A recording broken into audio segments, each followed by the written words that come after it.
Natal Indian Congress. Practice as a lawyer was and remained for me a subordinate occupation. It was necessary that I should concentrate on public work to justify my stay in Natal.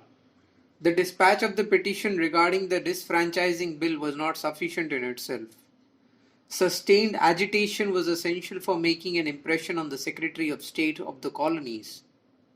For this purpose, it was thought necessary to bring into being a permanent organization. So I consulted Seth Abdullah and other friends, and we all decided to have a public organization of a permanent character. To find out a name to be given to the new organization perplexed me sorely. It was not to identify itself with any particular party.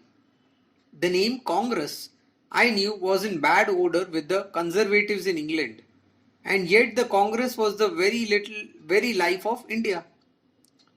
I wanted to popularize it in Natal.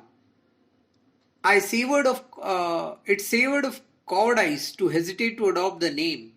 Therefore, with full explanation of my reasons, I recommended that the organization should be called the Natal Indian Congress, and on the 22nd May, the Natal Indian Congress came into being. Dada Abdullah's spacious room was packed to the full on that day. The Congress received the enthusiastic approval of all present. Its constitution was simple, the subscription was heavy. Only he who had paid 5 shillings monthly could be a member.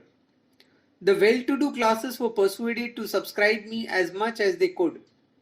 Abdullah Seth headed the list with £2 per month. 2 other friends also put down the same.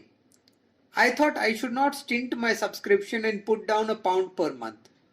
This was for me no small amount. But I thought that I would not be beyond my means if I was to pay my way at all. And God help me. We thus got a considerable amount of members who subscribed £1 per month. The number of those who put down tens was even larger. Besides this, there were donations which were gratefully accepted. Experience showed that no one paid a subscription for the mere asking. It was impossible to call frequently on members outside Durban. The enthusiasm of one movement seemed to wear away the next.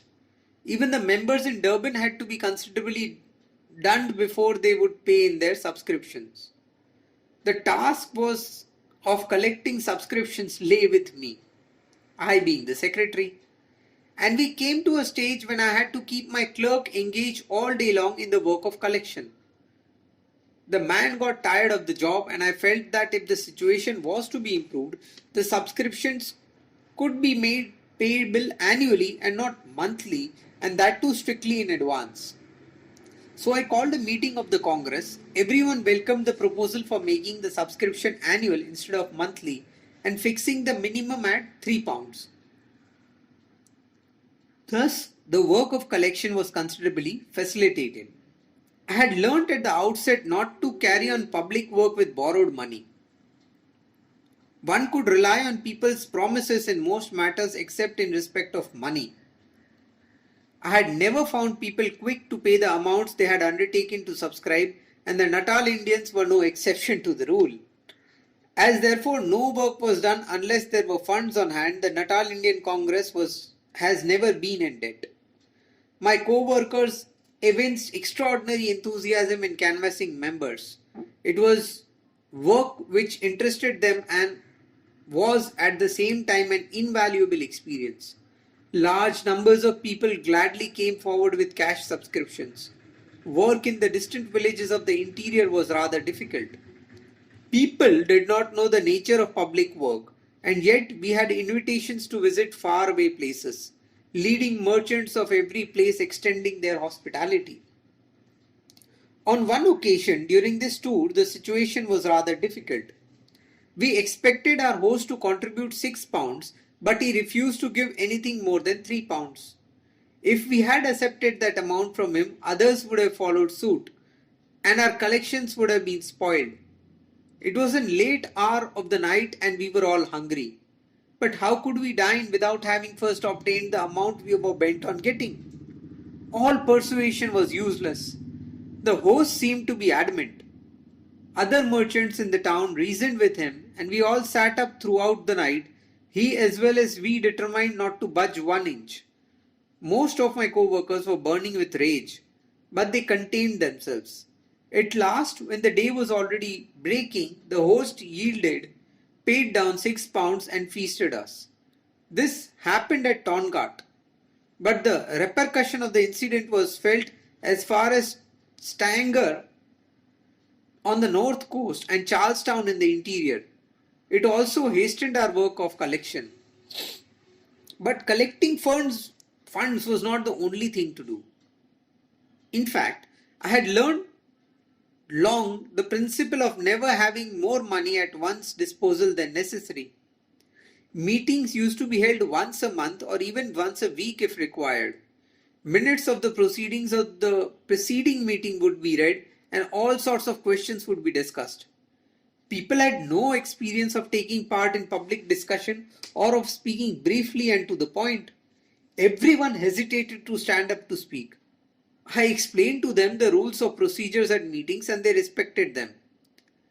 They realized that it was an education for them, and many who had never been accustomed to speaking before an audience soon acquired the habit of thinking and speaking publicly about matters of public interest. Knowing that in public work minor expenses at times absorbed large accounts, I had decided not to have even the receipts books printed in the beginning. I had a cyclostyle machine in my office on which I took copies of receipts and reports. Such things I began to get printed only when the Congress coffers were full and when the number of members and work had increased. Such economy is essential for every organization, and yet I know that it is not always exercised. That is why I have thought it proper to enter into these little details of the beginnings of a small but growing organization. People never cared to have receipts for the amount they paid, but we always insisted on the receipts being given. Every pie was thus clearly accounted for, and I dare say the account books for the year 1894 could be found intact even today in the records of Natal Indian Congress. Carefully kept accounts are a sine qua non for any organization. Without them, it falls into disrepute. Without properly kept accounts, it is impossible to maintain truth in its pristine purity. Another feature of the Congress was service of colonial-born educated Indians. The Colonial-Born Indian Educational Association was founded under the auspice of the Congress. The members consisted mostly of these educated youths. They had to pay a nominal subscription. The association served to ventilate their needs and grievances, to stimulate thought amongst them, to bring them into touch with Indian merchants, and also to afford them scope of service to this community. It was a sort of a debating society. The members met regularly and spoke or read papers on different subjects. A small library was also opened in connection with the association. The third feature of the Congress was propaganda. This consisted in acquainting the English in South Africa and England and people in India with the real state of things in Natal. With that end in view, I wrote 2 pamphlets. The first was an appeal to every Briton in South Africa. It contained a statement supported by evidence of the general condition of Natal Indians. The other was entitled The Indian Franchise, an Appeal. It contained a brief history of the Indian franchise in Natal with facts and figures. I had devoted considerable labor and study to the preparation of these pamphlets, and the result was quite commensurate with the trouble taken. They were widely circulated. All this activity resulted in winning the Indians numerous friends in South Africa and in obtaining the active sympathy of all parties in India. It also opened out and placed before the South African Indians a definite line of action.